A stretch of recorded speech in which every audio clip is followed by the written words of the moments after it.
Roger Gérard Schwarzenberg, bonjour. Bonjour, bienvenue au Talk. Vous présidez le groupe des députés radicaux de gauche à l'Assemblée. Oui. Donc, vous êtes hostile à la déchéance de nationalité pour les binationaux nés en France. Vous trouvez que les entreprises ne font pas assez d'efforts pour créer de l'emploi en échange du CICE. Oui.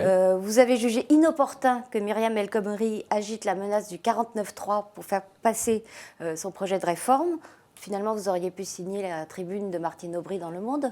Peut-être pas, on a une pensée qui essaie d'être autonome, mais sur la réforme du Code du travail, je pense en effet que Manuel Valls est sincère, de bonne foi, cherche à bien faire.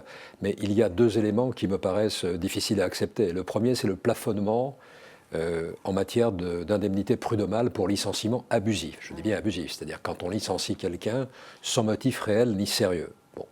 Pour cela, le maximum maintenant de l'indemnité sera fixé à 15 mois si l'on a plus de 20 ans d'ancienneté dans l'entreprise.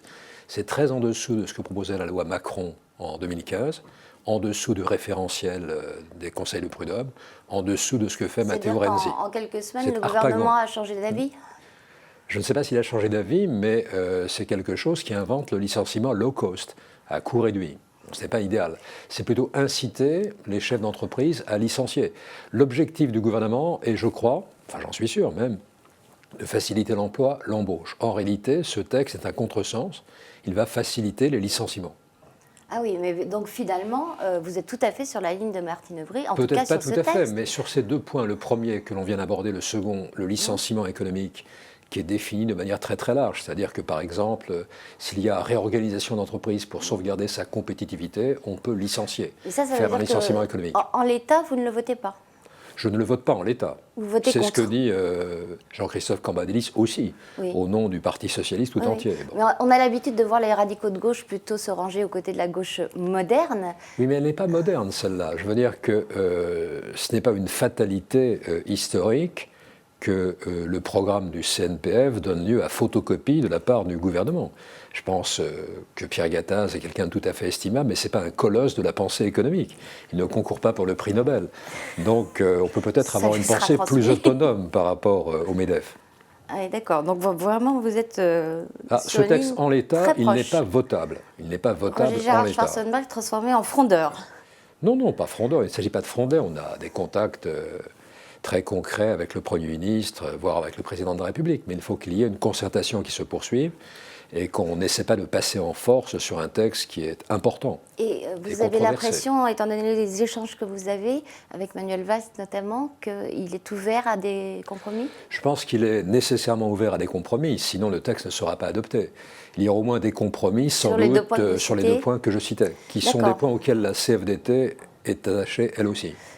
Martine Aubry a dit ce matin qu'elle ne comprenait pas pourquoi ce projet s'appelait El Khomri, parce que la ministre du Travail, vraisemblablement, n'y était pour rien. Vous partagez son opinion?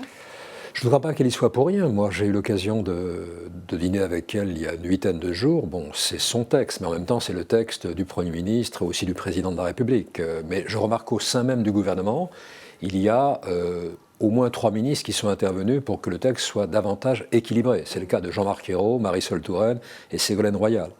Donc nous ne pouvons pas être plus disciplinés que le sont les ministres du gouvernement. Vous trouvez qu'il n'y a pas une gauche moderne, une gauche archaïque? Manuel Valls dit, lui, qu'il y a deux gauches irréconciliables. Visiblement, il ne souhaite pas qu'elles se réconcilient. Il se trompe de lecture, historiquement? Il faudrait mieux que les deux gauches se réconcilient, sinon c'est l'échec assuré de l'élection présidentielle, ce qui normalement n'est pas l'objectif. Mais je pense surtout qu'on ne peut pas qualifier de gauche moderne celle qui s'alignerait sur la pensée Gattaz, comme on disait, la pensée Mao Tse-tung. Oui, vous parlez de pensée Gattaz, moi je vais vous parler de Matteo Renzi, le Premier ministre Oui, mais alors Matteo Renzi, c'est beaucoup plus ouvert que le texte actuel. Si, c'est un contrat à durée indéterminée avec droit progressif. Bon. Donc c'est mieux, en partie, mais c'est tout de même mieux. Mais Pierre Gattaz... En gros, excusez-moi, la philosophie est la même, c'est-à-dire que Manuel Valls considère que la France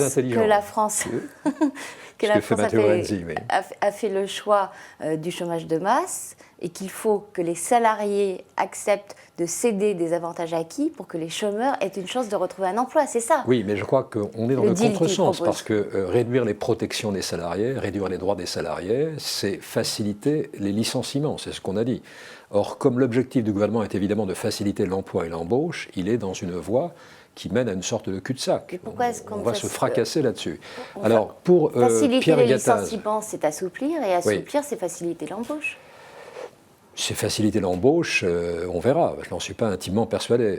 Surtout quand on regarde ce qui se passe en matière de CICE, le Crédit Emploi Compétitivité, qui était destiné à réaliser des allègements de charges importants pour les entreprises, avec en contrepartie un effort pour l'emploi et pour l'investissement. L'emploi ne s'est pas développé. Il y a simplement 16 des 50 principales branches professionnels qui ont vu des accords signés entre partenaires sociaux. C'est ce que disait Manuel Valls lui-même, d'ailleurs, le 16 février dernier, je crois, le 15 février dernier, devant le comité de suivi.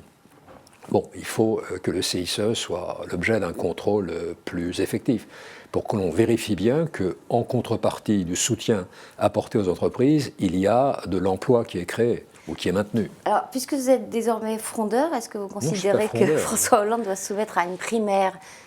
Non, se soumettre serait une expression excessive, mais je pense qu'on n'échappera pas à une primaire. Moi, je suis très favorable à la primaire. J'avais déposé une proposition de loi là-dessus dès 2006, il y a 10 ans, vous vous rendez compte. Donc, une époque où on pensait que les primaires étaient irréalisables en France. Martine Aubry elle-même, alors pour le coup, vous allez plus loin qu'elle, estime que institutionnellement, le président sortant a vocation à être le candidat naturel sans primaire. Ça peut être le cas. Ça peut être le cas. Ça peut être aussi une occasion pour lui de se relégitimer en participant à la primaire, qu'il remporterait certainement. Mais la primaire a un grand avantage. D'abord, c'est ouvert au vote de tous les sympathisants au-delà des adhérents. Oui. Et d'autre part, la primaire est commune, peut être commune à plusieurs partis de gauche l'organisant ensemble. Ce qui est important pour ne pas refaire l'expérience du 21 avril 2002. Ce n'est pas la peine de refaire Alésia périodiquement, avec la Légion romaine de l'ex-UMP d'un côté qui est organisée, qui regroupe la droite et le centre, et de l'autre les tribus gauloises en ordre dispersé. Ne recommençons pas. Donc vous seriez prêt à vous associer à une initiative, il y en a plusieurs en cours, pour demander une primaire?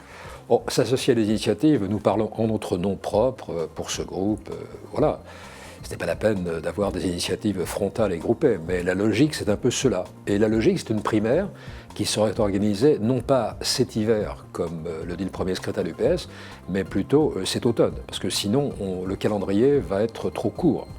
Et comment fait François Hollande pour rester président si d'aventure... C'est ce qui se passe souvent aux États-Unis, vous savez, où le président sortant est dans le circuit des primaires et pour autant arrive très bien à être à la fois à la Maison-Blanche et parfois dans extrêmement différent du nôtre. Mais il est beaucoup plus lourd aux États-Unis, beaucoup plus contraignant, parce que ça déroule dans toutes sortes d'États, dans les 3/4 des 50 États et sur une période beaucoup plus longue. Et même là-bas où ils sont habitués à ce système-là, on considère que les fins de mandat de président américain ne servent à peu près à rien. Alors là, quand il ne peut pas être réélu, avec Obama et Guantanamo. Mais là, nous ne sommes pas dans ce cas. Ce sont deux mandats successifs qui peuvent être exercés par le même président. Donc, vous souhaiteriez que François Hollande soit le candidat de la gauche? Moi, je ne souhaite rien. Ça dépend des programmes qui sont proposés. Si les programmes sont satisfaisants, bien sûr.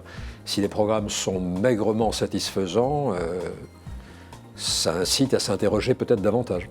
Et quel serait votre candidat favori? Vous savez, je ne sais pas, on ne peut pas poser les questions, les problèmes comme cela. On voit que Manuel Valls a une ligne non, mais c'est pas tellement un problème, c'est ce que dit tout le monde, mais c'est vrai, c'est pas tellement un problème de personnalité, de casting, de distribution des rôles. Il ne s'agit pas d'occuper des fonctions pour les occuper. C'est pour ça que je vous parle Il s'agit d'avoir un programme, un projet qui corresponde à ce dont la France a besoin pour les 5 années qui viennent. C'est ça l'essentiel, le reste s'en déduit. On va finir par une toute petite question sur le Parti radical de gauche, qui lui aussi a un président à élire en septembre, je crois. Fauteuil pour lequel se dispute Thierry Braillard, qui est le secrétaire d'État au sport, et Sylvia Pinel, qui a quitté le logement pour être vice-présidente de la région Midi-Pyrénées Languedoc-Roussillon. De quel côté votre cœur penche-t-il ?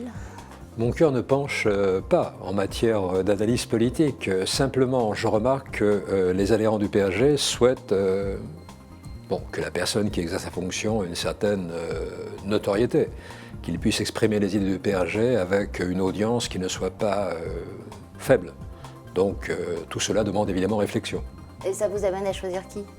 Quel est le Mais plus je ne connu sais des pas, deux? vous me posez des questions sur... Mais vous savez, en dehors de ces deux personnalités, certainement tout à fait éminentes, il doit certainement y en avoir d'autres aussi. Donc, Vous seriez ne précisez candidat? pas. Non, moi j'étais président de cette formation il y a déjà un certain temps, ce n'est pas dans mes projets. Mais en tout cas, ça mérite là aussi de faire un choix qui soit éclairé et réfléchi. Et on peut être dans le gouvernement et président du PRG? Non, c'est une règle qu'avait imposée François Mitterrand, Donc, à laquelle tout le monde ça s'est barre la plié. On candidature ne peut pas... de Thierry Braillard. Ah oui, mais on peut aussi, bien sûr. Mais vous savez, le gouvernement n'est J'ai peut-être ma pas... réponse, s'il Le y a gouvernement fidèle. n'est peut-être pas éternel.